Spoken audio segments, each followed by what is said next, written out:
Hi friend, welcome to game of winning. आज की इस वीडियो में हम बात करेंगे शील्ड के बारे में। जैसा कि रोमन रेंस की वापसी हो चुकी है और WWE ने बिना किसी देरी के उसी एपिसोड में ये दिखा दिया था कि शील्ड फिर से बनने वाली है, जिसके बाद काफी सारे फैंस खुश हैं। मैं भी काफी खुश हूँ, इन तीनों सुपरस्टार का मैं भी फैन हूँ। लेकिन इस वीडियो में हम बात करेंगे कि क्यों इस टाइम शील्ड का रियूनियन एक सही आइडिया नहीं है। सब पॉसिबिलिटीज पर नजर डालेंगे इस वीडियो में। आई होप वीडियो आपको पसंद आएगी। तो बढ़ते हैं वीडियो की तरफ और शुरू करते हैं वीडियो बेल बजा के। आगे बढ़ूं उससे पहले बात कर लेते हैं साल 2018 में शील्ड रियूनियन की। उस टाइम जब डीन एम्ब्रोस की वापसी हुई तब शील्ड बनी थी और उसके बाद रोमन रेंस ने यूनिवर्सल टाइटल जीता था। शील्ड की ये वापसी ज्यादा लंबी नहीं चल पाई क्योंकि रोमन रेंस को WWE और टाइटल कुछ दिन के लिए छोड़ना पड़ा था।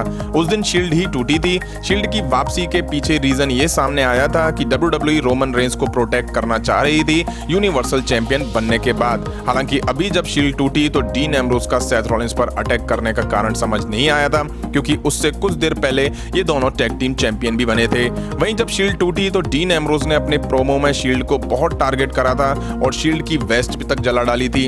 अब जब फिर से शील्ड बनी है तो डीन एम्ब्रोस ने जो कुछ भी करा उसका कोई मतलब नहीं रह गया। वहीं जब पहली बार शील्ड टूटी थी तो सेथ रॉलिंस के पास एक सॉलिड वजह थी।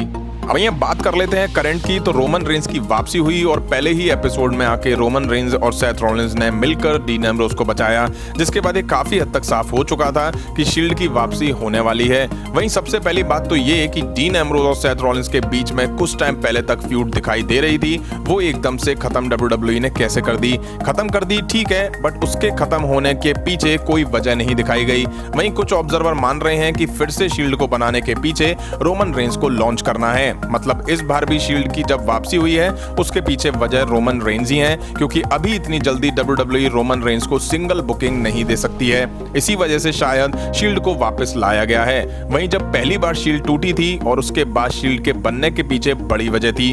फैंस को शील्ड की वापसी पसंद आई थी, बट जब शील्ड बनी है तो कुछ ना कुछ खराबी हुआ है, जिस वजह से शील्ड की वापसी उतनी अच्छी नहीं रह पाई है WWE में। जैसा कि टूटने के बाद जब बनी तो रोमन रेंस इंजर्ड हुए थे, फिर रोमन रेंस लौटे तो डीन एम्ब्रोस इंजर्ड हो गए थे और 8 महीने बाद उन्होंने वापसी करी। फिर से शील्ड बनी, बट फिर रोमन रेंस को बीमारी हो गई। इस वजह से शील्ड का रियूनियन हमेशा से ही फेल रहा है।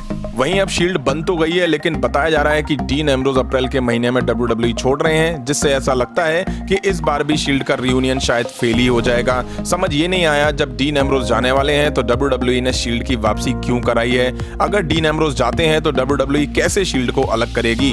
वहीं शील्ड का रियूनियन कुछ इस वजह से भी फेल रहेगा, वो ये कि रॉ ब्रांड पर शील्ड का कोई तगड़ा कॉम्पिटिटर नहीं है। रोमन रेंस की बीमारी से पहले जब शील्ड बनी थी तब शील्ड की feud Braun Strowman, Drew McIntyre, Dolph Ziggler और बैरन कॉर्बिन से दिखाई दे रही थी। वहीं अब जब शील्ड फिर से बनी है तो इनकी फ्यूड में दो पुराने नाम वही हैं। और वाकई WWE शील्ड के इस रियूनियन को फेल नहीं होने देना चाहती तो व्हाइट फैमिली जैसी किसी टीम को शील्ड के सामने उतारना पड़ेगा। शील्ड बनने से काफी हद तक नुकसान सेथ रॉलिंस को भी होगा, वो इसलिए क्योंकि Seth Rollins versus Brock Lesnar के बीच रेसलमेनिया 35 के लिए मैच बुक हो चुका है, बट इस मैच की कुछ भी हाइप WWE नहीं बना रही है और शील्ड की वापसी से हाइप को और फीकी पड़ जाएगी। रॉयल रंबल जीतने के बाद सेथ रॉलिंस इंजर्ड थे और ब्रॉक लेसनर हर रॉ पर दिखाई नहीं देते हैं, तो इस वजह से इस मैच को अभी तक कोई हाइप नहीं मिली है और रेसलमेनिया 35 में बस 1 महीने का टाइम बचा है। फ्रेंड्स, देखना होगा कि WWE के पास इस बार शील्ड के लिए क्या क्या है जिससे वो शील्ड के रियूनियन को फेल ना होने दे। वैसे आप सभी को क्या लगता है कमेंट करके जरूर बताइएगा। फिलहाल इस वीडियो में इतना ही। पसंद आए तो लाइक और शेयर करें और इस तरह की इंटरेस्टिंग अपडेट्स के लिए चैनल के सब्सक्राइब बटन पे ट्रिपल पावर बम मारकर चैनल सब्सक्राइब करें, मगर प्यार से। Thank you.